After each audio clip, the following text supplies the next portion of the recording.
There are about 3 ways that you could be overpaying for full arch dental implants.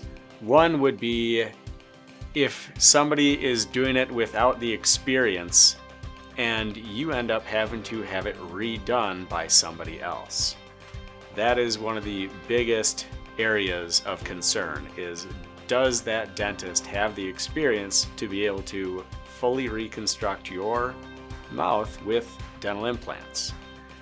Another way of overpaying for dental implants would be if they don't have the technology to make sure that they are doing it correctly.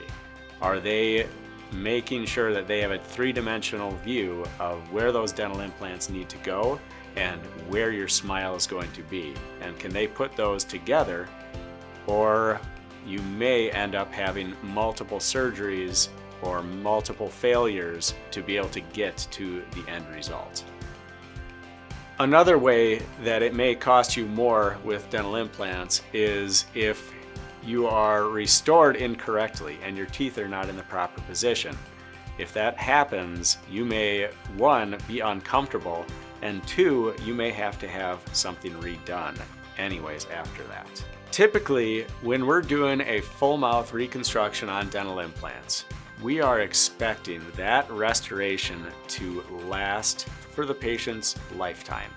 It should be something that is well constructed out of material that's going to last, that is very strong, that looks very good, and should be able to stay functional for a patient's lifetime.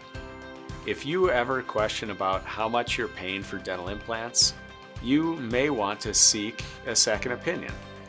I know that we personally believe that we are providing the best service, and we are always going to give you a great value for what you're getting.